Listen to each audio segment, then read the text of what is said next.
오늘은 운동량, 충격량 살펴보겠습니다. 자, 운동량이라는 것은 P로 표기를 하고 운동량의 정의 자체가 질량 곱하기 속도. 운동량 P는 질량 곱하기 속도 이렇게 정의를 했어요. P는 MV다. P는 MV. 운동량이라는 것의 정의는 질량 킬로그램 곱하기 속도 미터 퍼 세컨드 제곱이 아니라 미터 퍼 세컨드. 킬로그램 미터 퍼 세컨드 이게 운동량의 단위입니다. 운동량의 단위. 자, 그리고 일반적으로 우리가 말하는 힘의 단위는 뉴턴인데, 뉴턴이라는 단위 자체의 정의가 킬로그램, 어떤 물체 1kg짜리의 가속도가 1m/s 제곱이 되도록 해주는 힘. 뉴턴이라는 단위의 정의가 킬로그램 미터/s 제곱입니다. 킬로그램 미터/s 제곱을 쓰기가 불편하니까 그냥 뉴턴이라는 한 글자로 바꿔서 표기를 한 겁니다. 뉴턴이라는 것은 킬로그램 미터/s 제곱이다. 그러면 여기에서 나와 있는 운동량이라고 하면 질량 곱하기 속도 P는 MV로 정의를 했다고. 나는 뭐 많은 걸 몰라도 P는 MV 이것만 알아도 웬만한 문제들은 해결이 가능할 거다. 자, 그러면 M은 질량이니까 킬로그램 단위 쓰고, V는 속도니까 미터 퍼 세컨드 단위를 쓰자. 킬로그램 곱하기 미터 퍼 세컨드 이게 운동량의 단위다. 자, 그러면 여기에서 이 사람은 1000kg이고 속력이 10m per second니까 그냥 이 사람은 1000kg 10m per second니까 인마의 운동량은 1만이다. 근데 얘는 2000kg 10m per second니까 인마의 운동량은 2만이다. 속도는 같은데 질량이 크니까 운동량의 값은 더 커집니다. 그 다음에 얘는 1000kg 질량이 같은데 얘는 속도가 10이다. 얘 운동량은 질량 곱하기 속도 해서 2만이다. 아닌데? 만이네요. 그 다음에 얘 같은 경우에는 1000kg짜리가 속도가 20이 되니까 얘의 운동량은 2만입니다. 질량과 속도의 곱으로 표기하면 그게 곧 운동량이다. 운동량은 P는 MV다. P는 MV를 운동량이라고 정의하겠다. 그게 끝입니다. 자, 그 다음에 충격량이 밑에 나오는데, 충격량 I는 힘 곱하기 시간. 내가 어떤 물체에 힘을 가해주고 있고 그 힘을 가해준 시간을 곱해놓은 게 충격량이에요. 충격량 I는 힘 곱하기 시간입니다. FT입니다. I는 FT. 그러면 힘의 일반적인 단위는 뉴턴이고 거기에다가 시간, 세컨드를 곱해준 단위, 충격량의 단위는 뉴턴 세컨드입니다. 뉴턴 세컨드. 근데 아까 뉴턴이 킬로그램 미터 퍼 세컨드 제곱 이게 뉴턴이라 했고 거기다가 세컨드를 하나 곱해버리면 이 세컨드랑 분모에 있는 세컨드 하나가 약분이 될 거니까 사실 뉴턴 세컨드라고 써져 있는 이 식 자체가 킬로그램 미터 퍼 세컨드 요 단위가 되겠죠. 그러면 뉴턴 세컨드라고 써놓은 이 충격량의 단위와 킬로그램 미터 퍼 세컨드 제곱으로 쓰는 운동량의 단위는 사실상 완벽하게 같은 단위가 되는 거죠.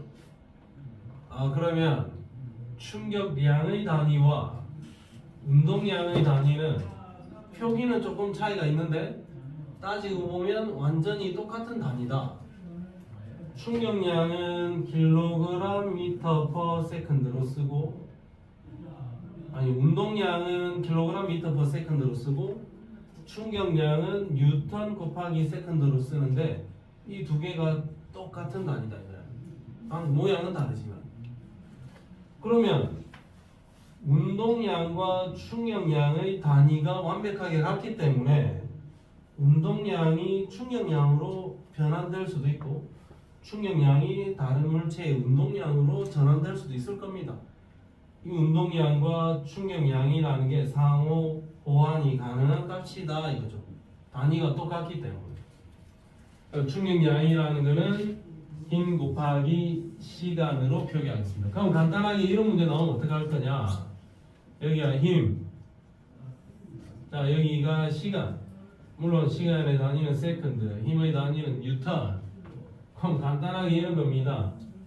4뉴턴의 힘을 5초 동안 가해줬다. 4뉴턴의 힘을 나는 5초 동안 어떤 물체에 가해줬다.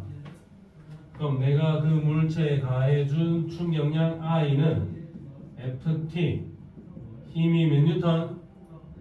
4뉴턴. 4뉴턴의 힘을 몇 초? 5초 동안 가해줬죠. 그럼 내가 그 물체에 가해준 충격량은 20뉴턴 세컨드입니다. 결국에는 힘, 시간 그래프에서 그래프 아래쪽의 이 면적만큼 나는 물체의 충격량을 가해준 상황이 되는 거죠.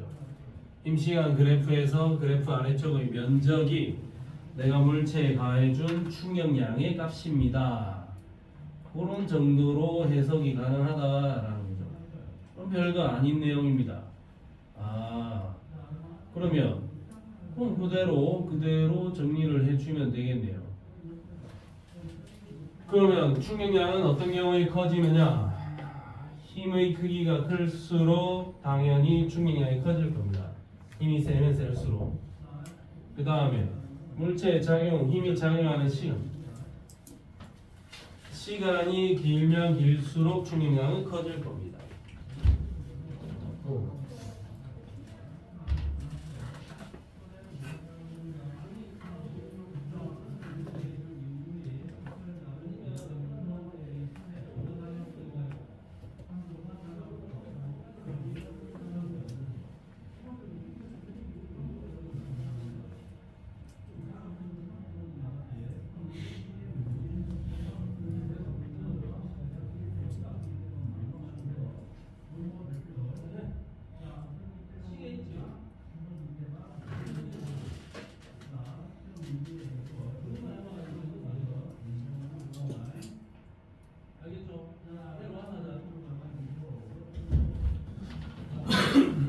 자, 힘 곱하기 시간이 충격량이다. 힘을 세게 가해 줄수록 또는 시간이 길면 길어질수록 충격량 값은 커지게 됩니다. 힘, 시간 그래프에서 그래프 아래쪽의 면적이 충격량입니다. 그러면 여기가 시간 그래프고 여기가 힘이다. 만약에 힘을 이렇게 가해줬다. 그러면 이만큼의 면적에 해당하는 넓이가 내가 물체에 가해준 충격량이다. 알겠습니까? 운동량과 충격량은 상호 호환이 되는 값이다. P는 MV, I는 FT. P는 MV, I는 FT. 이 공식 두 개만 가지고 그 책에 있는 모든 문제는 다 해결할 수 있습니다. 자, 그러면 뒷페이지에서 뭐라고 적어놨느냐? 뒷페이지에서 적어놓은 걸 보면 자, 힘, 시간 그래프에서 그래프 아래쪽의 면적, 넓이는 충격량입니다. 넓이는 충격량입니다. 그래프의 면적을 구해낼 수 있겠죠. 넓이만 구해진다면 나는 물체에 가해준 충격량을 명확하게 알아낼 수 있다. 자, 그러면 봐라. 운동량과 충격량의 관계, 저기에다 별표로 일단 하나 더 쳐놓고, 운동량과 충격량은 동일한 단위를 사용하기 때문에 상호간에 얼마든지 그 값 자체가 호환이 될 수 있다. 자, 예를 들어서 단위는 내가 생략하고 쓰겠습니다. 처음에 운동량이 10이야. 그럼 플러스라고 표기를 하면 얘는 오른쪽으로 움직이고 있다는 의미가 되겠죠. 자, 오른쪽으로 운동량 10을 가지고 오른쪽으로 달려가는데 내가 얘가 잘 가고 있는 이놈의 뒤통수를 힘을 가해 가지고 때릴 겁니다. 내가 얘를 충격량을 40을 때려줬어. 40. 10으로 잘 가고 있는 아이를 얘가 운동량인데 내가 여기에다가 이만큼의 충격을 가해줬다 이거죠. 10으로 잘 가고 있는 아이를 뒤통수를 40을 때렸지. 그러면 한 대 뚫 맞고 나면 얘의 운동량은 얼마? 이거는 운동량은 50이 되겠죠. 10으로 잘 가고 있었는데 40으로 때렸으니까 나중 운동량이 50이 되겠죠. 별거 아닌 내용이지. 자, 그러면 이렇게 되면 어떻게 될까? 이거 봐라. 자, 어떤 물체가 오른쪽으로 운동량 100으로 달려가고 있었는데 이 운동량의 반대 방향으로 내가 충격을 줬다. 충격 얼마? 40을 때려 박아줬어. 잘 오고 있는 아이를 반대로 40을 때렸어요. 그럼 이마의 운동량은 얼마가 되겠습니까? 60으로 줄어들겠죠? 이런 이야기입니다. 이것도 운동량이다 이거야. 그럼 이거는 처음 운동량이고 이건 나중 운동량이겠지. 그럼 충격량은 내가 왼쪽으로 때렸으니까 이걸 마이너스 40으로 때렸다라고 생각을 하면 그럼 우리가 이런 식을 적어볼 수 있다는 거죠. 충격량은 나중 운동량 빼기 처음 운동량입니다. 이렇게 써볼 수가 있다는 거죠. 자, 나중 운동량이 얼마고?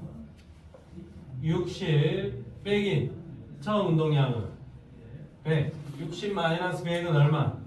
마이너스 40입니다. 그럼 마이너스 40 이 값이 얼마다? 내가 물체에 가해준 충격량이다.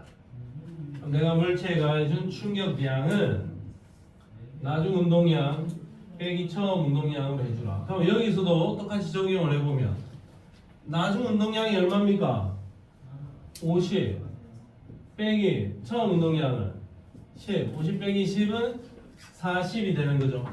나중 운동량에서 처음 운동량을 빼주면 그 물체에 가해준 충격량이 된다. 그러면 운동량의 변화량을 크게 하려면 충격을 강하게 주면 되겠죠.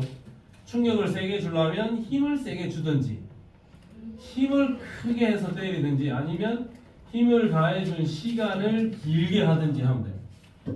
힘을 가해준 시간을 길게 하려면 대포의 포신이 길면 길수록 힘을 가해주는 시간이 길어진다는 거죠. 그래서 대포를 멀리 쏠 수 있다. 그런 이야기를 합니다. 자, 일단 간단한 계산 문제들 한번 풀어보겠습니다. 일로 와보세요. 102페이지에 102페이지에 일단 5번 문제. 102페이지 5번 문제. 일단 간단하게 스타트.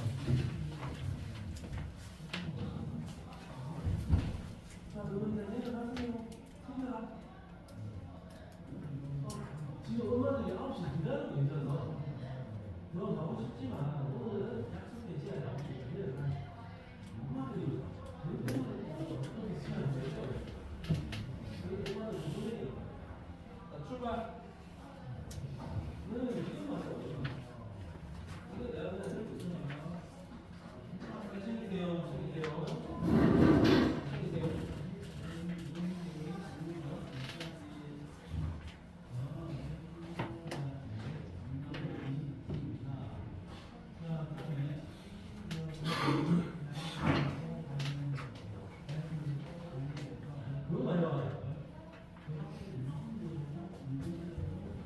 형철아, 얼마 나왔냐? 8. 진호. 3번. 3번?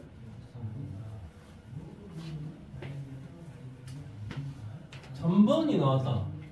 그럼 둘이 답이 다르다는 이야기 지금?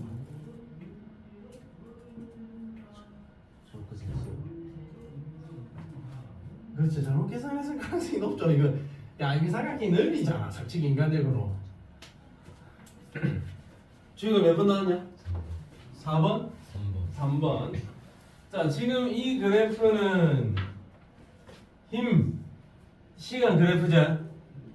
힘 시간 그래프에서 충격량을 물어봤으니까 이 그래프 아래쪽의 면적이 충격량 되겠죠. 삼각형의 넓이 얼마? 6. 콜. 충격량 얼마? 6. 믿기지 않겠지만 이 정도 수준의 시험 문제가 나옵니다. 좀 아닌 것 같죠? 자, 6번 스타트.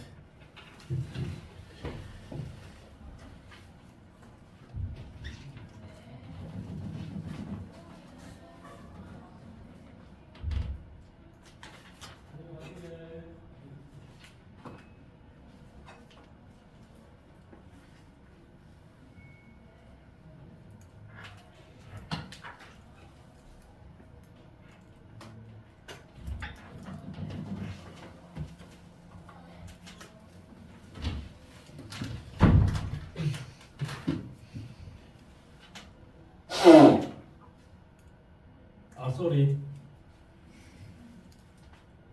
저 이거 건물이 좀 나가죠. 거의 다 나네.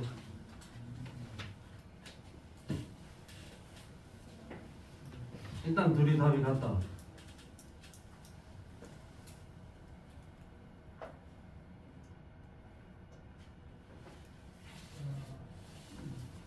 자, 보겠습니다.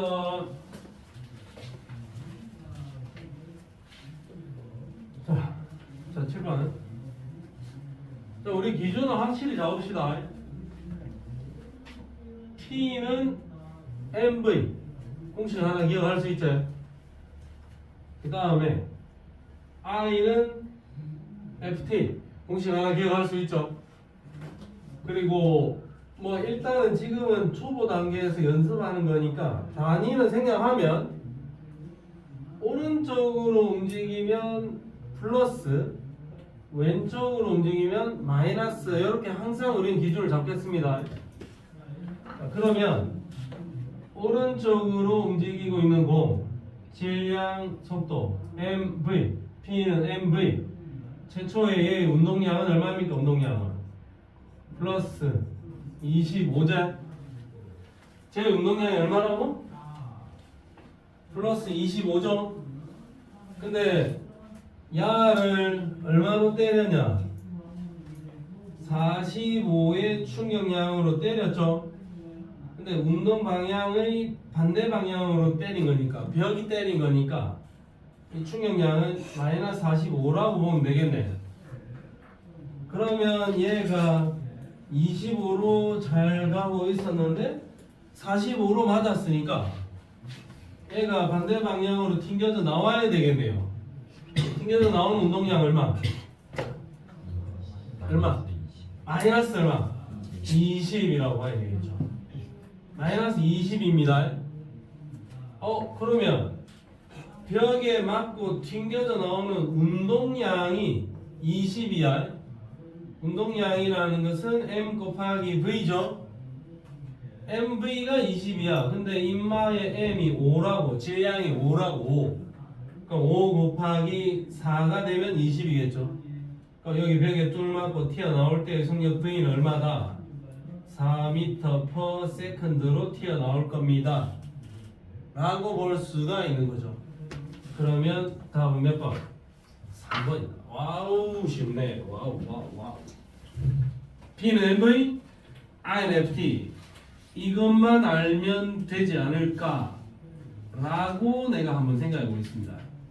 자, 그 다음에 뒷페이지로 와서 9번 문제. 9번 문제 스타트.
많이 풀었냐?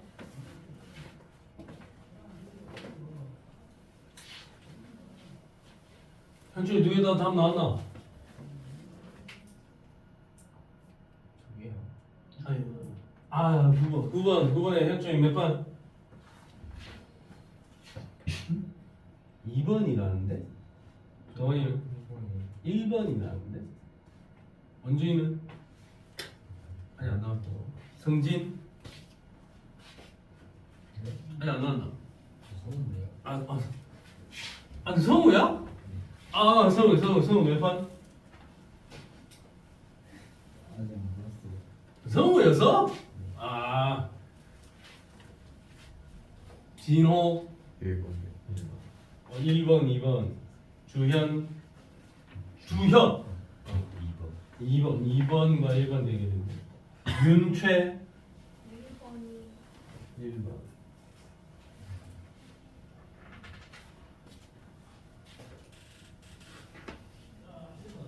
그건 미안한데 또 아무도 이거 한 번 더 알려주면 안 될까? 정민 몇 번? 1번? 2번 누구 한 명 이야기 안 했다 원준아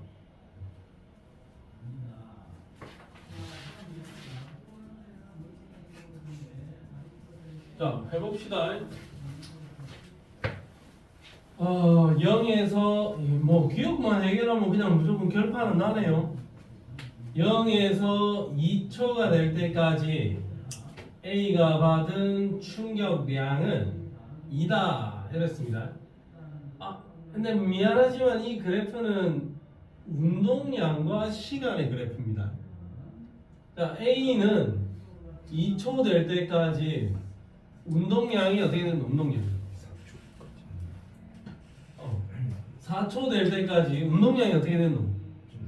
2 증가했지? 얘가 운동량이 2가 왜 증가했을까? 충격을 얼마나 받아서? 2를 받았으니까 운동량이 2 증가했겠지 얘가 받은 충격량이 얼마다? 2야 그러니까 운동량이 2 증가한 거라고 혹시 성우야 네. 혹시 넓이 구한 건 아니겠지? 아니요. 혹시 넓이 구해서 야 2, 4 넓이 4잖아 그럼 충격이 4잖아 이렇게 계산한 건 아니겠죠? 자 4초가 될 때까지 운동량이 2 증가했지? 그러면 이 물체가 받은 충격량은 얼마? 2를 받은 겁니다 그러면 기억분이 맞습니다 자 그 다음에 4초일 때 이물체 A의 속력은 어떠냐? 4초일 때 이물체 A의 운동량이 얼마고? 2잖아. 그러면 요 PA 운동량이 2다. 그러면 얘는 M 곱하기 V 아닙니까? MV가 2라는 이야기죠. 근데 A의 질량이 얼마야? 2지. 질량이 2잖아. 그럼 V는 얼마? 1이어야죠.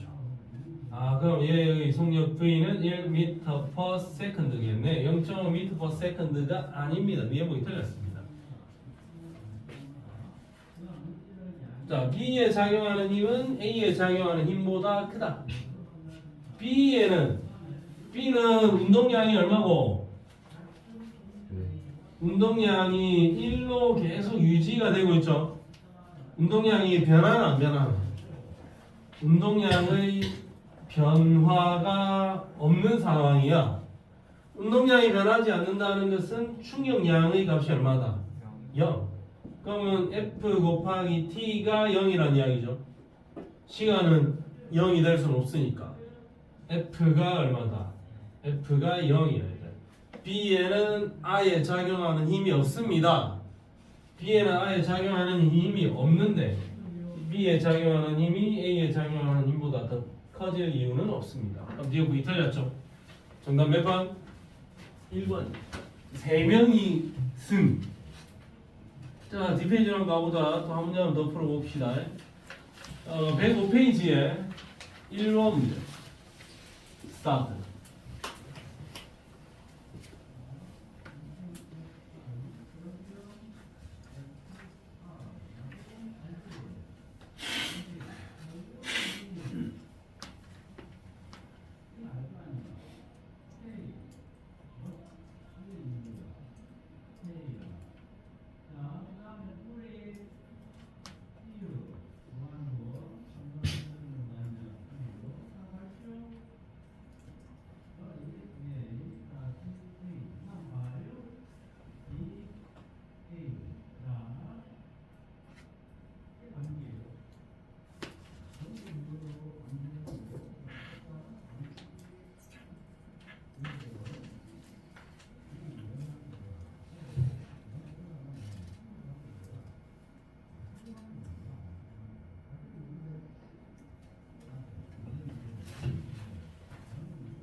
동우야 네. 답 나왔냐? 네. 동우이 나왔냐? 네.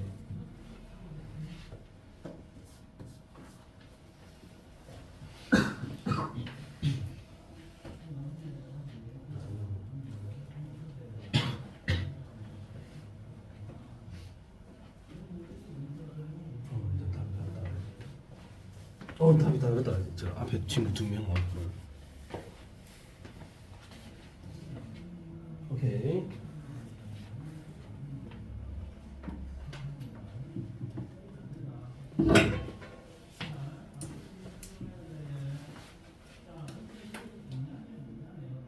어딨어? 오케이. 둘이 답이 같은 것 같다. 어딨어? 네, 안 나왔어요? 자, 해봅시다. 천천히 해봅시다. 난 대단한 지식 갖고 있는 게 아니고 T는 MV, I는 FT 딱 요것만 갖고 있습니다. 그리고 기본 원칙에 근거하여 문제에 접근을 해주면 돼요. 지금 보니까 뭐 3번 한 사람도 있고 4번 한 사람도 있는데 3번과 4번을 한번 비교해 보겠습니다. 일단 이 물체의 질량은 2kg이고 2kg짜리 물체에 이런 방향으로 힘을 가했는데 힘의 세기가 이렇게 증가했다가 힘의 세기가 일정해지는 상황. 힘 시간 그래프입니다. 자, 그러면 0에서 10초 힘 시간 그래프니까 그래프 아래쪽에 면적이 물체에 가해준 충격량이 되겠죠. 그럼 요 삼각형의 넓이가 25, 요 사각형의 넓이는 50, 10초까지 가해준 충격량은 75. 그럼 일단 기억 보기는 콜. 그 다음에 5초까지 가해준 충격량이 얼마니? 5초일 때까지 가해준 충격량이 5초 될 때까지 가해준 충격량이 25잖아. 내가 이 물체에 충격을 25를 줬다고. 그러면 내가 물체에 충격량을 25를 가했으니까 이 물체의 운동량은 25가 되어 있겠죠. 5초일 때 물체의 운동량은 25입니다. 니은보기 맞습니다. 자, 그러면 10초일 때 물체의 속도는 어떻게 되느냐? 그러면 나는 10초가 될 때까지 물체에다가 75만큼의 충격량을 가해줬죠. 그럼 10초일 때 얘 운동량은 75겠네. 75인데 P는 MV 아닙니까? 근데 질량이 얼마니? 2제. 그러면 V는 얼마? 37.5m/s 이만큼의 속력이 되겠죠. 10초일 때 물체의 속도는 25가 아니고 37.5입니다. 그러면 D급 보기가 틀렸다. D급 보기 틀렸으면 정답은 몇 번? 정답은 3번이 되겠다.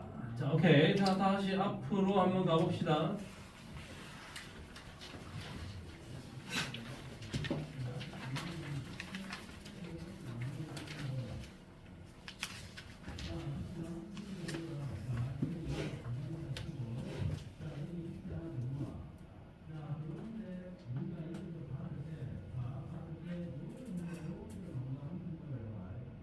자, 앞으로 다시 돌아가서 운동량, 충격량 뒷부분 내용들을 한번 살펴보겠습니다. 자, 그러면 물체가 충돌할 때 받는 평균 힘. 평균 힘은 어떻게 되느냐? 자, 평균 힘. 자, P는 MV, I는 FT. P는 MV, I는 FT. 그럼 내가 물체에 받는 힘 P는 MV이고 I는 FT인데 여기에 F라는 거는 힘이라는 건 여기밖에 없잖아요. 그러면 I는 FT에서 생각을 해보면 힘이 어떻게 되냐 그게 궁금하면 T분의 I다. 시간분의 충격량이고 충격량을 나는 직접 구하기가 어렵습니다. 그러면 T분의 운동량의 변화량으로 생각을 하면 되는 거다.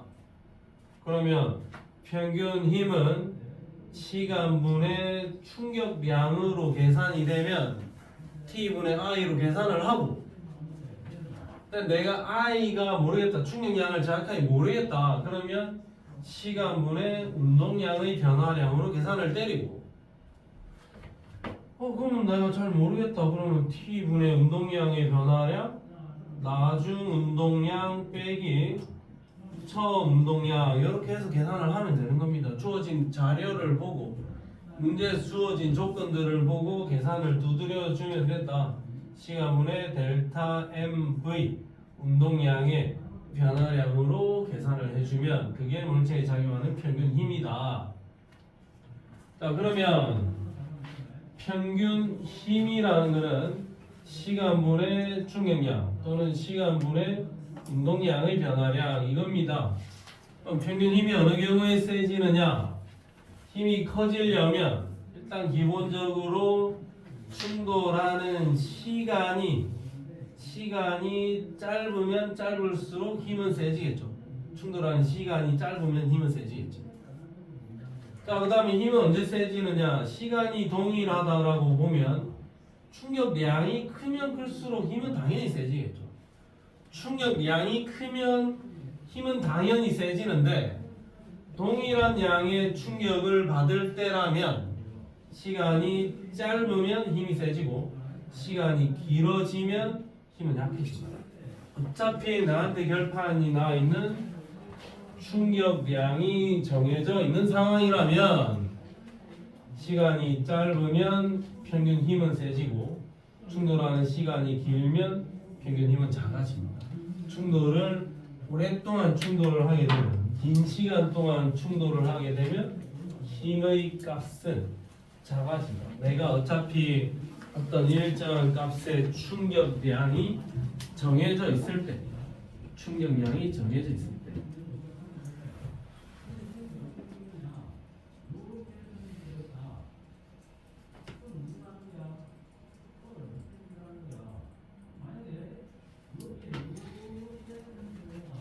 자, 충격량이 어차피 정해져 있다면 시간이 짧으면 힘이 세진다. 자, 그러면 여기를 한번 보세요.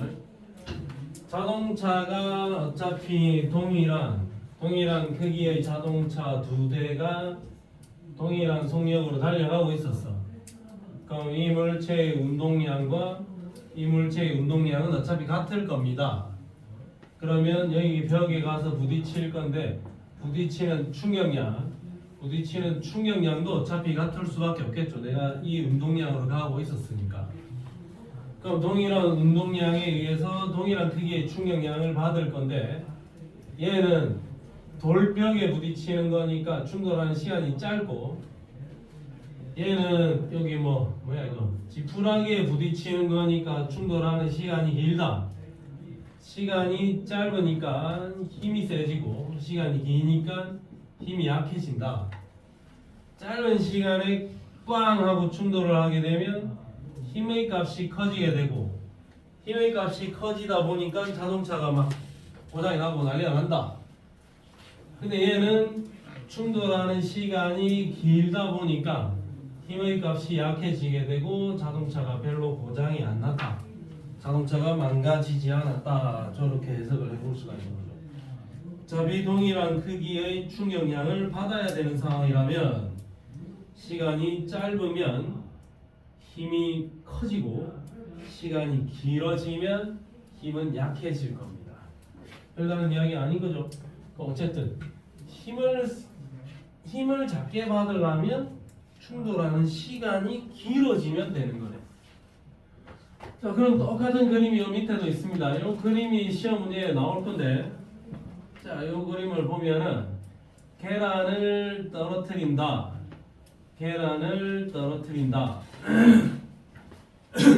두 계란의 질량은 같고 동일한 높이에서 떨어뜨리는 상황이니까 지면에 도착하기 직전에 얘의 속력들이 어차피 같겠죠. 그러면 지면에 닿기 직전에 이 두 계란의 운동량의 값이 같을 겁니다. 자, 두 계란의 운동량이 같다면 저 두 계란이 지면에 부딪혔을 때 받는 충격량의 크기는 같을 겁니다. 충격량의 크기가 같다. 두 계란이. 근데 단단한 바닥에 떨어지는 이 충격량 FT랑 푹신한 방석에 떨어졌을 때의 충격량 FT가 어차피 같다라는 거죠. 동일한 높이에서 떨어뜨렸으니까. 자, 근데 단단한 바닥에 떨어뜨리면 계란이 떨어지면 그냥 바닥에 가서 그대로 탁 부딪히는 거니까 충돌하는 시간이 짧을 거고, 푹신한 방석에 떨어지면 방석을 쭉 좀 밀고 들어갈 거잖아요. 그럼 충돌하는 시간이 길어질 겁니다. 근데 시간이 짧으니까 얘는 힘을 크게 받고, 시간이 길어졌으니까 얘는 힘을 좀 작게 받겠죠. 그러면 단단한 벽에 떨어진 아이는 충돌하는 시간이 짧고, 푹신한 방석에 떨어진 아이는 시간이 길다. 시간이 짧으니까 힘의 크기가 크게 올라가고, 시간이 기니까 힘의 크기가 작게 올라갑니다. 그럼 여기는 힘 시간 그래프에서 그래프 아래쪽의 면적이 충격량이죠. A가 지면에 충돌할 때 받는 충격량을 SA라 하고, B가 지면에 받았을 때 받는 충격량을 SB라 하면 SA 값과 SB 값의 크기는 어차피 같을 겁니다. 왜? 두 물체가 받는 충격량이 같으니까.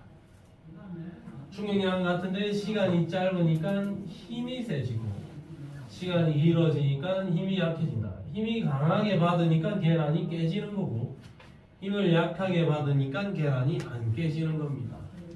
자, 이렇게 또 똑같이 생각할 수 있어요. 요거는 뭐 학교 시험 문제 나올 수도 있는데, 자 보세요.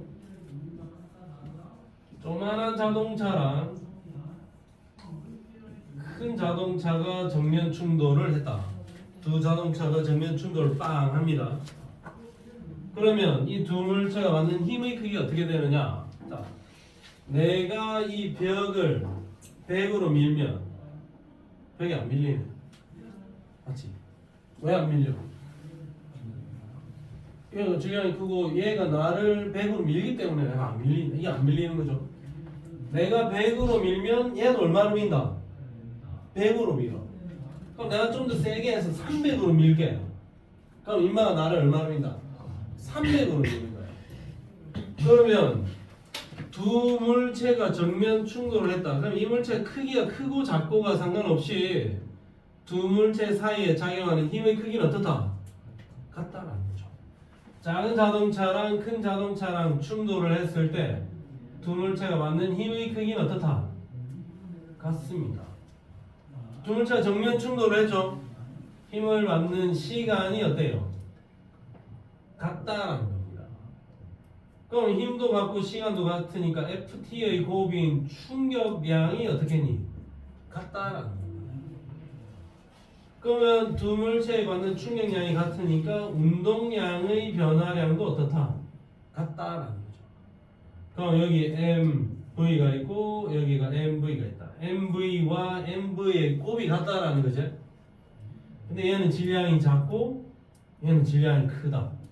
그럼 얘는 속도가 많이 변하고 얘는 속도가 조금밖에 안 변한다. 그럼 얘가 속도가 많이 변하니까 얘가 아무래도 좀 더 급정거를 하게 되고 여기에 타고 있는 사람이 좀 더 크게 다칠 가능성이 크겠죠. 날파리하고 내 자동차하고 부딪히면 두 물체에 작용하는 힘의 크기는 어떻다? 같다라는 거죠. 자, 어쨌든 우리는 뭐 충격량이 같을 때 시간을 길게 해주면 어쨌든 힘을 줄일 수 있다. 이게 포인트인 거예요. 힘의 크기가 줄어드는 방법은 충돌 시간을 길게 해주면 됩니다. 자, 그러면 이런 안전장치 얘가 뭐가 있냐? 자동차 에어백인데 내가 자동차 사고가 나면은 저기 핸들 있는데 이쪽에 가서 내가 꽝 부딪힐 거라고.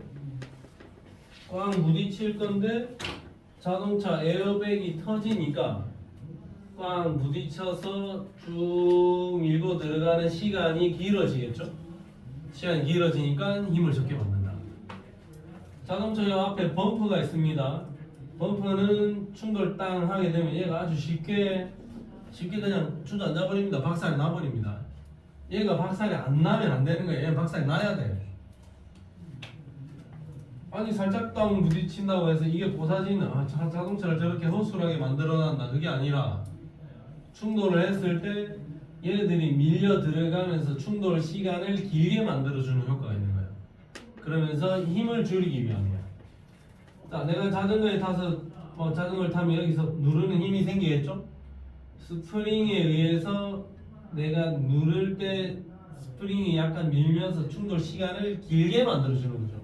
그러면서 충격력을 줄여주는 겁니다. 힘을 줄여주는 겁니다. 어쨌든 충돌하는 시간이 길어지면 힘은 줄어들게 된다. 내가 싸움을 할 때도 주먹이 날라오는데 주먹을 가서 맞는 것보다는 뒤로 빠지면서 맞으면 좀 덜 아플 수가 있겠죠. 충돌하는 시간을 길게 하면서 힘을 줄여주는 겁니다.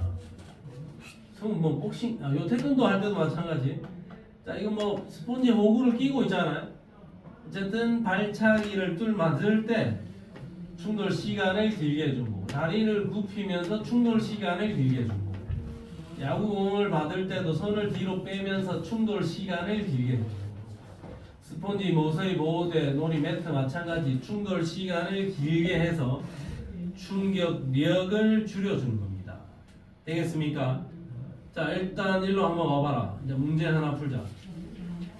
104페이지에 16번 문제.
성우야, 답 나왔니?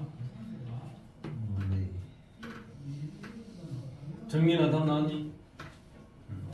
윤채.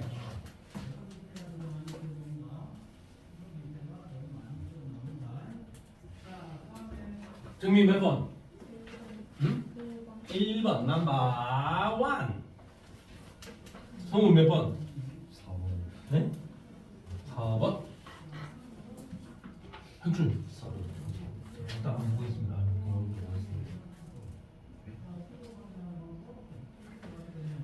자, 유리컵을 여기서 이렇게 떨어뜨렸죠. 높이가 어때? 같은 높이에서 동일한 유리잔을 떨어뜨렸잖아요. 그러면 지면에 도착하는 순간에 속력이 같을 거고 운동량이 같으니까 지면에서 받는 충격량의 크기는 같겠죠. 충격량의 크기가 같다라는 말은 이 넓이와 이 넓이 S1의 넓이와 S2의 넓이가 같아야 되겠죠. 오케이, we call. 자, 유리컵에 작용한 힘이 작용한 시간, 얘는 시간이 짧을 거고 푹신한 방석은 시간이 길겠죠. 시간은 시멘트 바닥에 떨어질 때랑 푹신한 방석에 떨어질 때가 같다. 아닙니다. 다릅니다. 푹신한 방석이 시간이 더 깁니다. 그럼 여기에 FT라고 보면 여기는 시간이 길고 시간이 짧으니까 힘이 세게 작용하고 힘은 작게 작용하겠죠. 어차피 이 두 개의 곱은 같아야 되니까. 그러면 평균 힘의 크기는 시멘트 바닥에 떨어질 때가 푹신한 방석에 떨어질 때보다 힘의 크기는 더 크다. 시멘트 바닥에 떨어질 때의 힘이 푹신한 방석에 떨어질 때의 힘보다도 더 크다. 그럼 디귿이 맞네요. 정답은 몇 번? 넘버 4번이 될 것 같습니다. 자, 그러면 뒤로 한번 와보세요. 자, 똑같은 거 하나 더 풀어보겠습니다. 105페이지에 4번 스타트.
동호이 답 나왔냐? 진호 네. 몇 번? 3번. 3번. 혁주이 5번.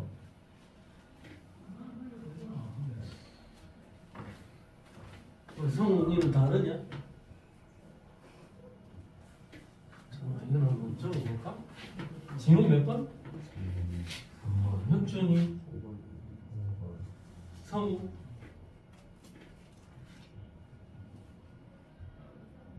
네. 아, 불러라 임마. 1번. 5번. 준? 어? 4번. 윤채? 정민? 원준? 응? 4번? 도원? 3번, 4번, 5번 나왔습니다. 자, 보세요.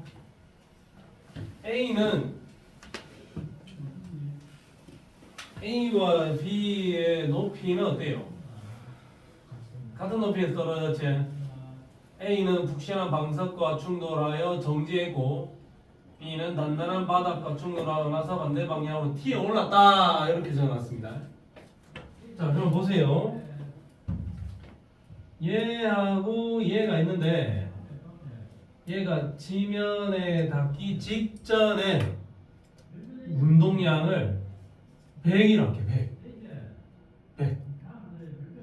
그럼 얘도 지면에 도착하기 직전에 운동량이 100이겠죠?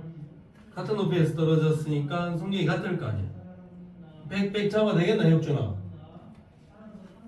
근데 얘는 방석에 부딪힌 다음에 그대로 정지했지. 그럼 운동량 얼마? 0이야.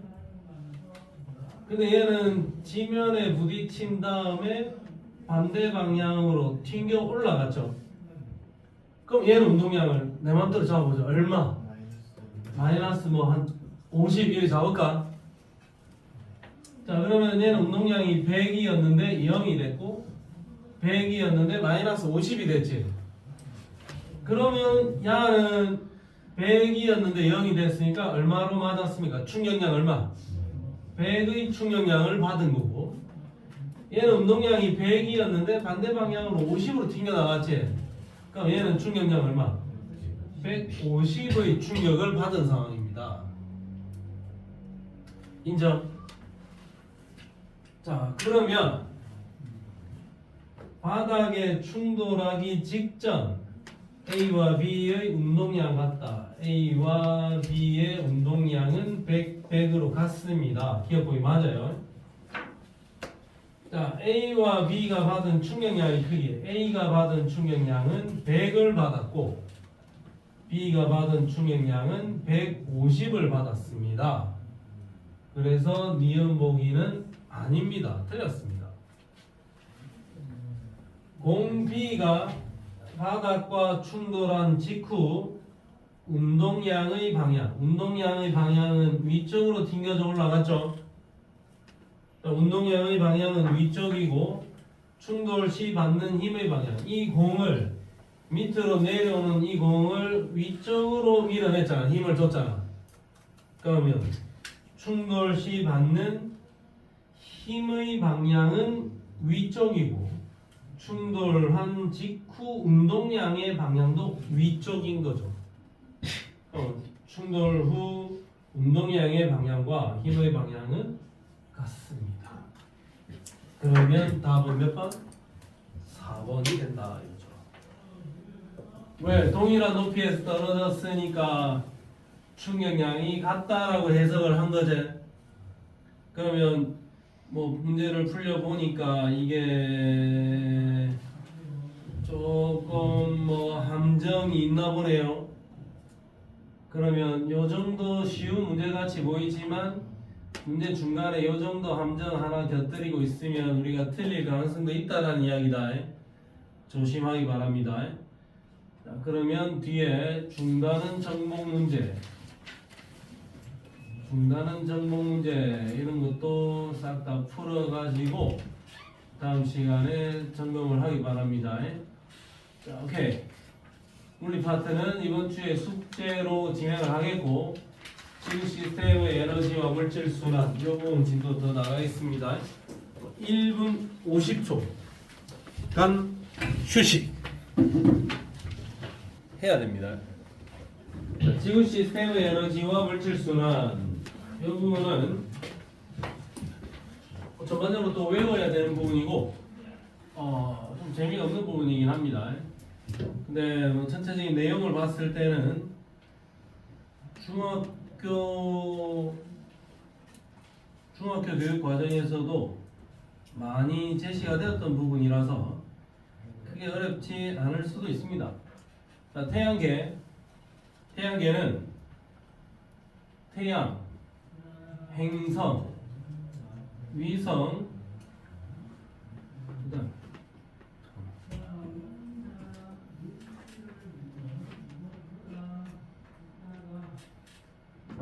위성, 소행성 등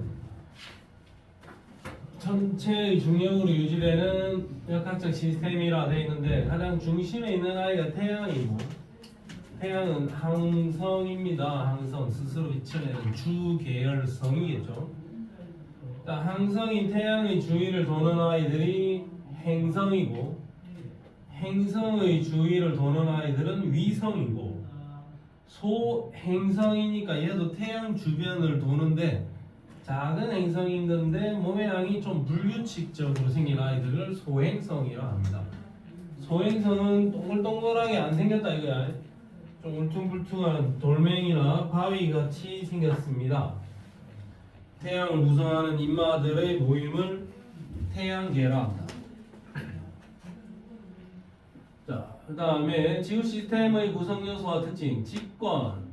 지구 내부를 포함하는 깊이 6,400km의 영역을 말하는 거고, 지각, 멘틀, 외핵, 내핵으로 이루어져 있습니다.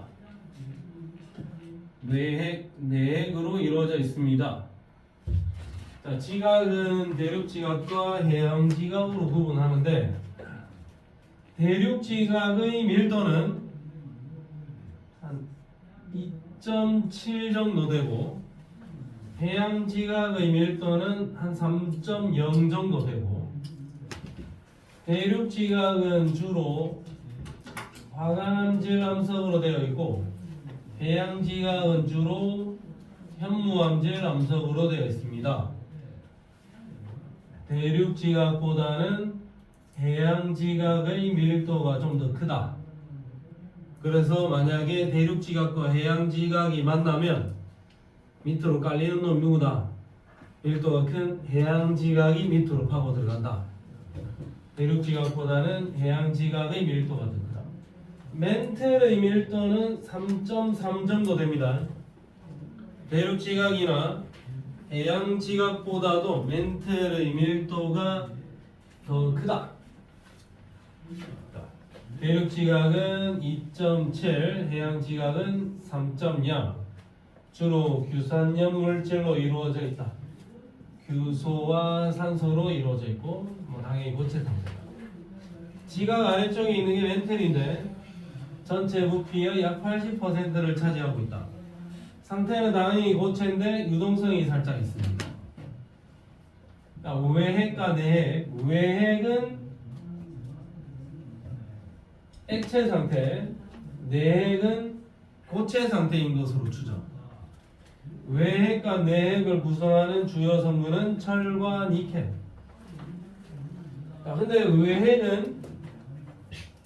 외핵은 액체다. 액체 상태의 철과 니켈이다. 뜨겁겠죠? 근데 액체 상태의 철과 니켈에서 삐져나온 자유전자들도 있을 것이고, 지구가 자전을 하게 되니까 이 자유전자들도 외핵에서 자유롭게 움직이겠지. 지구의 자전에 의해서 외핵을 구성하는 자유전자들이 움직이게 되고, 자유전자들이 움직이게 되면 전류의 흐름이 생겨날 거고, 전류의 흐름이 생겨나면 흐르는 전류 주변에는 자기장이 생겨납니다. 외핵에서 외핵이 액체 상태로 자유전자들이 움직이게 되니까 전류가 흐르게 되고, 전류가 흐르는 주변에는 자기장이 생겨납니다. 그래서 지구가 이렇게 있으면 지구 주변에 거대한 자기장이 생겨나 있습니다. 지구 주변에 거대한 자기장이 생겨난 것은 외핵이 액체 상태이기 때문이다. 액체 상태인 외핵 때문에 지구 주변에 거대한 자기장이 생겨납니다. 외핵에서 철과 니켈의 대류로 지구 자기장이 형성된다. 이 이론을 다이나모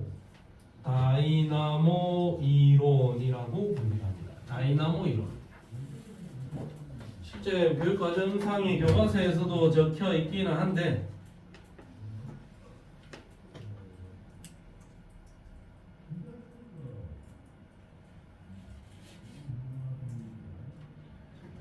지구 자기장이 형성되는 저 이론을 다이나모 이론이라 한다. 다이나모 이론. 자, 그 다음에 내핵은 고체로 이루어져 있다라고 추정하는 겁니다. 그 다음에 직권은 생명체에 필요한 여러 가지 물질 공급해주고, 그 다음에 서식 공간 제공하고, 화산 활동이 일어나게 되면 기후 변화가 발생하게 된다. 수륙 분포는 대기와 해수의 순환에 영향을 줍니다. 지각, 멘틀, 외핵, 내핵. 기본적인 직권의 특징만 정확하게 기억을 해주면 크게 무리가 없다. 자, 그 다음으로 기권 보겠습니다. 기권. 기권도 중학교 교과서에서 봤던 그림 아닙니까?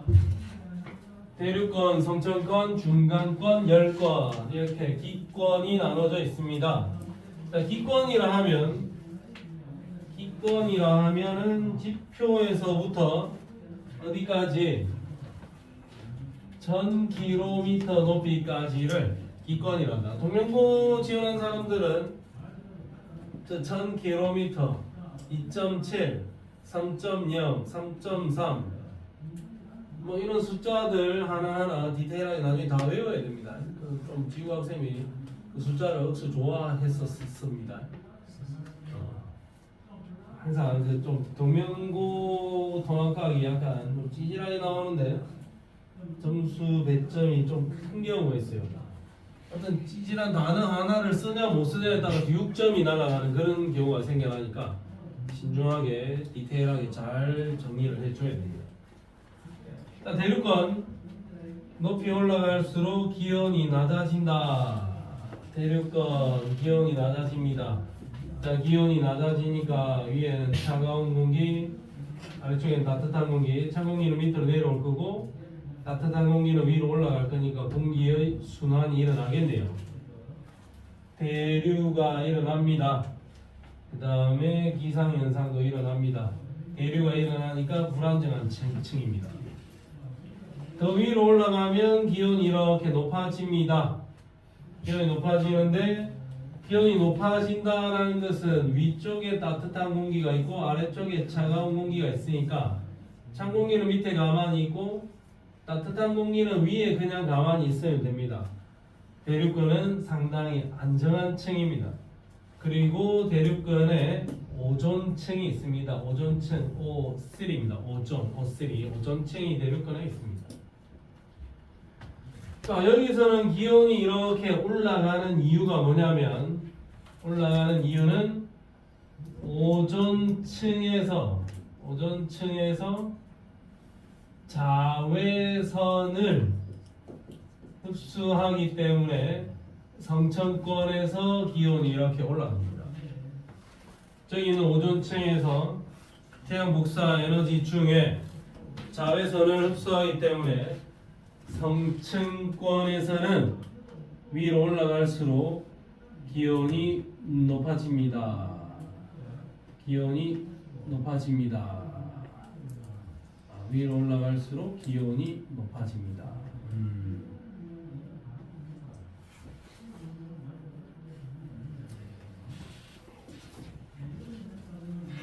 그 다음에 중남권은 다시 기온이 낮아집니다. 그러면 대륙권하고 특징이 똑같게 불안정한 층이고 대류는 일어나는데 여기에는 수증기가 거의 없으니까 비나 눈이 오거나 그런 일은 일어나지 않습니다. 기상현상은 일어나지 않는다. 열권이 되면 다시 기온이 높아집니다. 기온이 급격하게 높아지는데 여기는 태양 복사 에너지 도달량이 태양 복사 에너지의 양이 증가하니까 기온이 높아지는 거야. 그럼 여기는 태양 복사 에너지가 도착하는 낮에는 햇빛 쨍쨍 내리쬐니까 억수 뜨겁고 저 열권도 밤이 있을 거니까 햇빛 안 내리쬐는 시간이 있겠죠. 그때는 억수로 추운 겁니다. 그러면 얘는 낮과 밤의 기온차가 매우 크고 오로라가 발생하는 구역이 여기 있는 이 열권 구역이다. 높이는 한 110km, 100km 근처 가면 거기는 이미 열권이야. 110km, 100km 얼마 안 돼요. 높이 100km면 100km면 뭐 조금 올라가면 되잖아. 안 가봤지만은 100km 정도면 조금 올라가면 열권까지 도달합니다. 대기권의 총 두께는 한 1000km 정도까지 보는 거고 실제 공기는 요 근처에 억수 많은 거고 저 위로 올라가면 공기는 매우 희박합니다. 별로 없습니다. 별로 없습니다. 그러면 대기권이 하는 역할이 뭐냐? 대기권이 하는 역할은 온실 효과를 일으켜서 지구를 보온합니다. 온실 효과는 뭐냐? 이거야. 자, 봐라. 지구가 이렇게 있습니다. 태양이 이렇게 있습니다. 태양 복사 에너지가 이렇게 들어오겠죠? 그러면 여기에 대기가 있는데 들어온 태양 복사 에너지는 나갈 거라고. 나가는 이 에너지는 지구 복사 에너지라고 불러주면 돼요. 그럼 지구 복사 에너지가 나가면 되는데 대기한테 지구 복사 에너지가 잡힌다고요? 대기한테 잡힌 다음에 이 대기가 밖으로만 내보내는 게 아니라 지구에서 나가는 걸 잡았다가 다시 지구로 돌려보내주는, 이 리턴을 시켜주는 이런 일이 일어난다. 지구에서 나가는 이 에너지를 지구로 다시 돌려보내주는 이 현상 자체를 뭐라 한다? 요거를 온실 효과라 합니다. 그러면 지구로 돌려보내주는 이 대기를 대기를 구성하는 이 기체들을 뭐라 한다? 이거를 온실기체라 합니다. 온실기체에 의해서 온실 효과가 일어나지. 그러면 지구가 더워지겠냐, 추워지겠냐? 더워지겠죠. 이 온실 효과에 의해서 지구의 평균 기온이 올라가면 그거를 지구 온난화라고 불러줄 거다. 온실 효과라고 써야 되는 곳에는 온실 효과를 답을 써야 됩니다. 정답을 온실 기체라고 써야 되는 경우에는 온실 기체라고 써야 돼. 온실 기체라고 써야 되는 곳에 온실 효과 적으면 점수 못 받는 거고, 온실 효과 적어야 되는 거에다가 지구 온난화 적어 놓으면 점수 못 받는 겁니다. 별거 아닌 거지만 정확한 구분을 지어놔라. 온실 효과를 통해서 지구를 보호합니다. 그 다음에 우주에서 지구로 유입되는 물질을 차단합니다. 그 다음에 산소와 이산화탄소를 공급합니다. 그 다음에 대기권에 있는 오존층이 자외선을 차단을 해서 지상의 생명체를 보호합니다. 특히 자외선이 차단이 되면서 육상 생활이 가능하게 되었다. 자외선이 들어올 때도 지구상의 생명체는 살 수 있었습니다. 바닷속에서 살 수 있었는데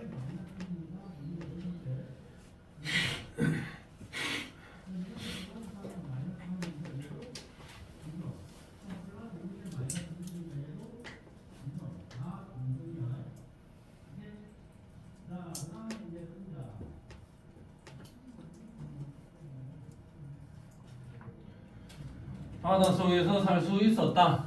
근데 자외선이 차단이 되면 육상생활이 가능하다 이거죠. 육상생활이. 자, 그 다음에 수건은 해수, 바닷물이 거의 대부분이고, 해수 말고는, 바닷물 말고는 담수라고 부를 건데, 담수 중에서 또 대부분은 빙하 속에 갇혀 있는 거고, 지하수, 강이나 호수 등으로 지구에 분포하고 있는데, 실제 우리가 인간이 자유롭게 사용할 수 있는 거는 강물이나 호수물인데, 지하수도 뭐 파가지고 사용합니다. 지하수도 땅속에 있는 물 구멍 뚫어가지고 물 뽑아가지고 쓰죠. 지하수도 사용할 수 있다.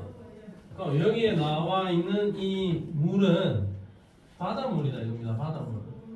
자, 바닷물의 표면 온도가 지금 여기는 표면 온도 한 15도 돼 있네. 15도 돼 있고 조금 깊이 들어갈 때까지는 온도가 일정하네요.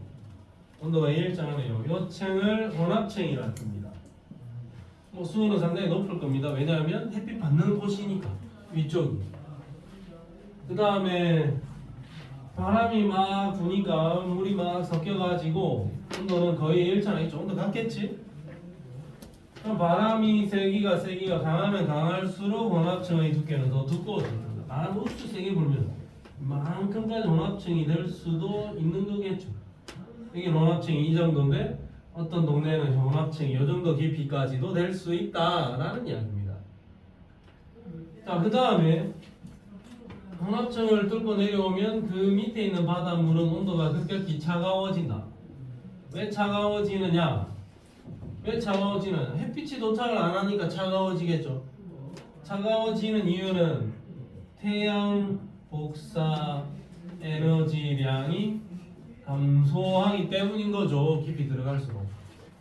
그럼 바닷물이 들어가면 차가워진다. 여기는 차가운 물, 이쪽은 따뜻한 물, 위쪽에 따뜻한 물, 아래쪽에 차가운 물이니까 찬물은 밑에 그대로 버티고 있으면 되고 따뜻한 물은 윗동네에 그대로 지키고 있으면 되겠네.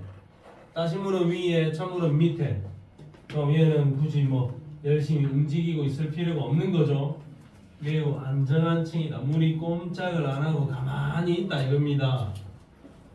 물이 막 섞이는 게 아니라 따뜻한 물은 위쪽 그대로 지키고 있고 찬물은 아래쪽 그대로 지키고 있는다 이거지. 안 움직인다 이겁니다.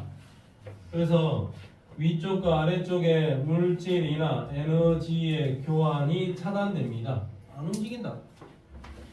위쪽에 있는 혼합층과 아래쪽에 있는 심해층, 여기가 꼼짝을 안 하니까 혼합층에 있는 물질이 저 밑으로 내려가기가 어렵다 이겁니다. 자, 그 다음에 더 밑에 내려가면 심해층인데 어차피 여기는 온도 거의 같아요. 여기 뭐 여기나 저 깊은 데나 한 2000m 되는 지점이나 어차피 온도 거의 같아요. 왜냐하면 어차피 요 밑으로는 태양 에너지 도착을 못해. 태양 에너지를 도착을 못해서 저 3000m 바다나 1000m 바다나 온도가 별 차이 없습니다. 수온의 변화가 거의 없어. 계절에 관계없이도 거의 일정해. 여름에도 춥고 겨울에도 춥고 항상 온도는 매우 낮습니다. 자, 그러면 이 수건은 또 어떤 기능을 하느냐? 지구 온도를 일정하게 유지시켜주는 역할을 한다. 태양 에너지를 저장해서. 왜냐하면 물은 비열이 크다. 비열이 크니까 열 에너지를 가했을 때 온도가 크게 안 변하겠죠. 온도가 크게 변하지 않으면서 태양 복사 에너지를 상당히 많이 저장을 할 거고 그 저장된 에너지 때문에 지구 온도가 일정하게 유지가 될 거고 그 저장된 에너지가 부족한 곳에 배달도 가줍니다. 에너지를 들고 에너지가 부족한 곳으로 배달도 간다 이거죠.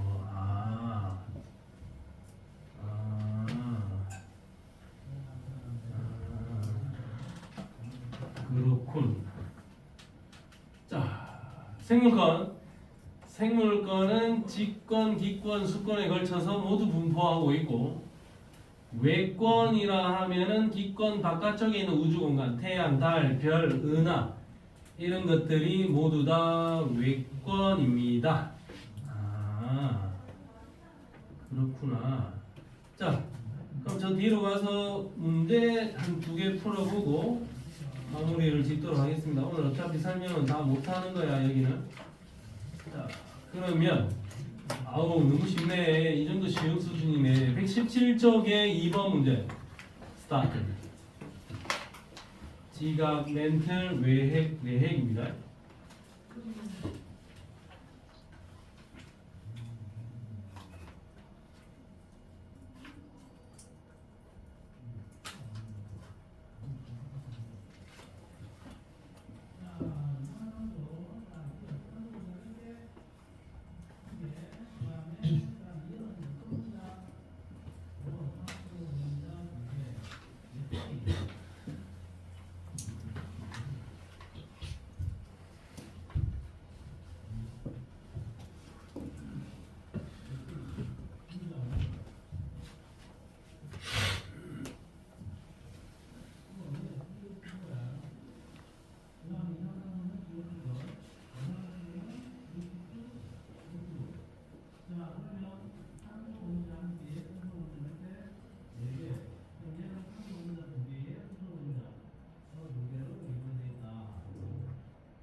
자, H는 내핵이지. 내핵은 철과 니켈로 이루어져 있니? 오케이, 기억법이 맞는 말이죠. 자, D층의 대류로 지구 자기장이 형성된다. 아까 내가 이야기하기를 지구 자기장이 형성되는 것은 어디의 대류 때문이라 했노? 외핵의 대류 때문이라 했죠. 외핵이면은 야가 외핵 아닙니까? B. 얘가 내핵, 외핵, 멘틀, 지각이니까 B의 대륙 때문에 지구 자기장 형성됩니다. 이거 틀렸고 이거 맞다. 가장 큰 부피를 차지하는 것은 누구? 멘틀이 차지하는 부피가 얼마? 80%. 그럼 C층입니다. 길이 정답 몇 번? 3번이다. 자, 뒷페이지로 가봅시다. 7번 문제. 7번 문제 스타트.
자,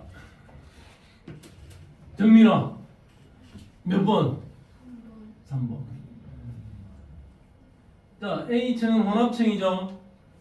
바람이 강할수록 당연히 이 혼합층이 좀 두꺼워질 것 같네. 기분이 콜. 자, B는 연직 운동이 활발하다 했는데 B는 연직 운동이 일어나지 않는 매우 안전한 층이죠. 니은보기 틀렸습니다. C는 심해층이야. 계절에 관계없이 수온이 거의 일정하다. 여름이나 겨울이나 수온이 거의 일정하다. 이거 보기 콜. 정답 몇 번? 3번입니다. 오늘 여기까지만 할게요. 자네들은 숙제를 어디까지 해오느냐? 이번 주 숙제의 핵심은